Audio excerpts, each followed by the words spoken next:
Hello guys, Coach Michael Lee here, also known as Mrs. Silk, as you all know from the Silk method. So I want to give you one of my strongest tips I can give anyone in this video. And I also want to tell you that I am moving on to another channel that I am building up right now. And I will also tell you the reason why I'm doing that. So let's talk about that first. I have come to a point where I feel that the knowledge that the Silk method are based on is much bigger than just dating and attracting women.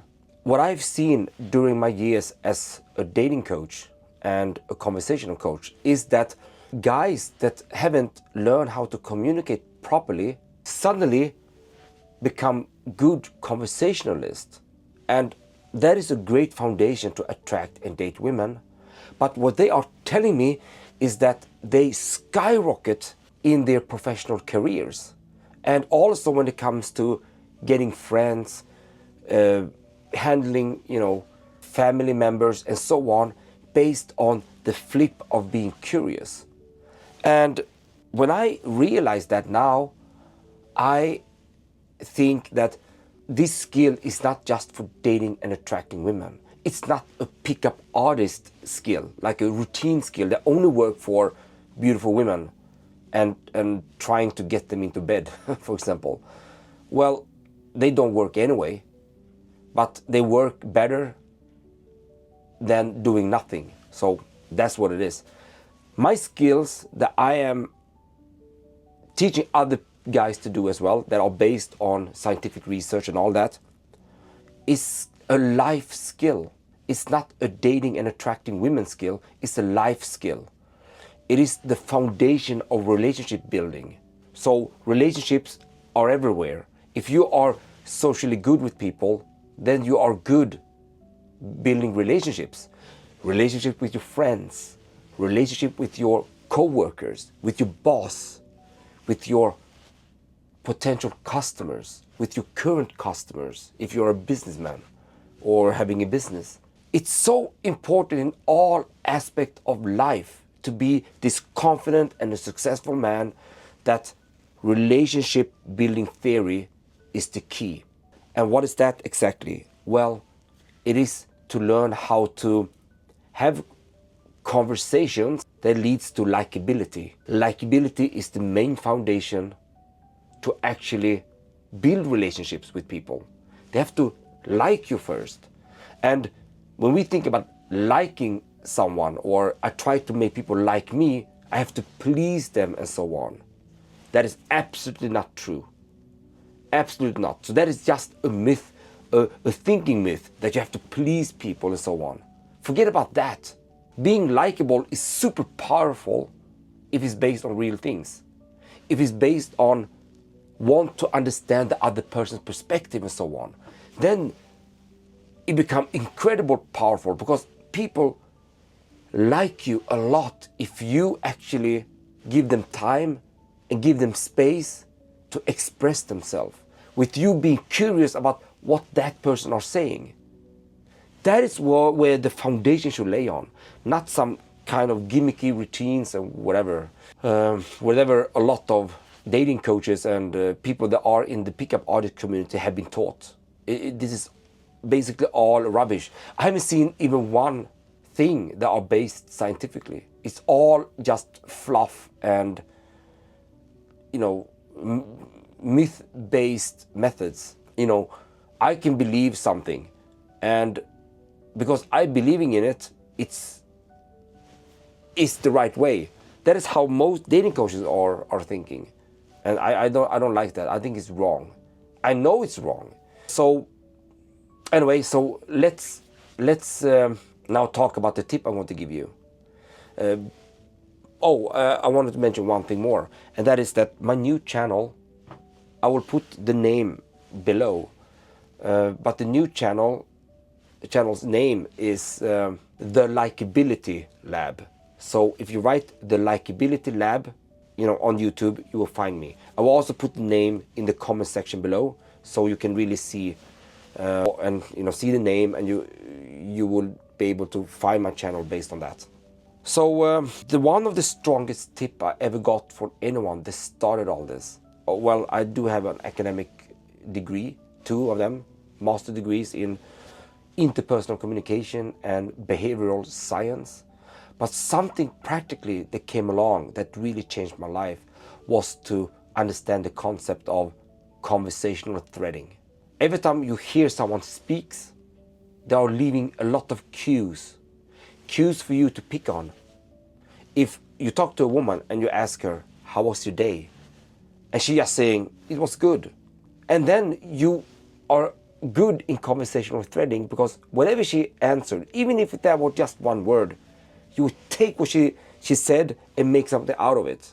So in this case, when she said, it's good, she had a good day, I had a good day, that's it. Then you know that, okay, she said good. But should I really use that word, good, and start exploring about what she means with the good? Not really yet. Because if you start asking a lot of questions about the good part, when she just give you a small answer, she might not be that creative to actually think what is good about her day today. So you will share something about yourself first by saying, you know what, in the relative word, I had a great day too. I had a good day too. I was visiting my mom, and I haven't visiting her for a long time. I haven't met her for a long time, and that was just amazing. She made my favorite dinner. We ate, we spoke about life, and that made my day. But now I'm curious. When you say good, what comes to your mind? What do you mean really? Now I use the conversational threading by taking the word good, and now I could ask about that particular word. What do you mean with good? She will take it, she will say like, oh, she will actually explain to you what she means. She will probably say like, oh, it was good because I finally went to the gym and I was training a lot. A lot of things that I should have done for years, I did today with the start today. So I'm very happy. Again, use conversational threading. What did she say exactly? What did she say? She had a good day because of the gym, training, something she'd been thinking about for years. So that is basically 2 to 3 things that you can pull on, that you can use to continue the interaction. Training. Training. Very, very good. What is her relationship to training? You see what I mean? And then back in the days, she was thinking about training something, but she didn't until today. So you can actually talk about the past, about what made her not doing it and what made her doing it now. And when it comes to her relationship to training, what is the main reason she wants to go and train? Could it be like she want to be more... Many women actually are training with reasons that you don't know about. They want to have more mental clarity because they are working with something. Bam! If you use conversational threading, you can hear what she's working with and create new topics to talk about. And then also ask about the meaning of all that, so you go into depth. Then she could also say, you know, in the past it's like, or if she said that, oh, I just want to be more healthy. Or more healthy. What does that mean? And her relationship to healthy. Or that probably mean a healthy lifestyle. So you can start talking about what is actually a healthy lifestyle. You can ask questions like, when you want to be healthy and you think about healthy lifestyle, what comes to your mind? What is a healthy lifestyle for you? I'm just so curious about your life. Tell me more about how your life would look like if that would be like a complete healthy lifestyle.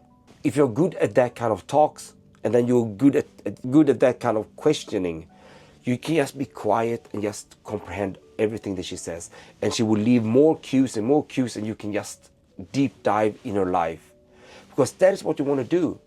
Because you're attracted to her. You want to know more about her to build relationships. So conversational threading are based on you listening to the word that comes out from her sentence. And then you're going to ask about those things to take them into depth. If you ask her, what do you think about this place? And she said, oh, I like it. It's beautiful. Then you have actually 2 things you can ask about. Beautiful. Well, I think it's not so beautiful, but if there will be something, I like the blue color of this building. I'm curious, when you say beautiful, what do you mean? Same thing there. I took the beautiful and I work with beautiful, that word. I don't go and start new topics. I don't go and trying to, find out different things that I want to talk about. No, I was not even focused about that. I don't want to do that because I want to explore her. And that is the number one thing you can do if you want to influence people in the best possible way. So that's my tip, guys. Conversational threading is gold worth. And that is one of the first steps for you to take if you want to learn how to listen. Listening skills is probably the most valuable skill you can have in terms of interaction skills that is out there. There is nothing more powerful than being a good listener. Not even close. Nothing is even close to that. So take it with you, and I see you on my new channel.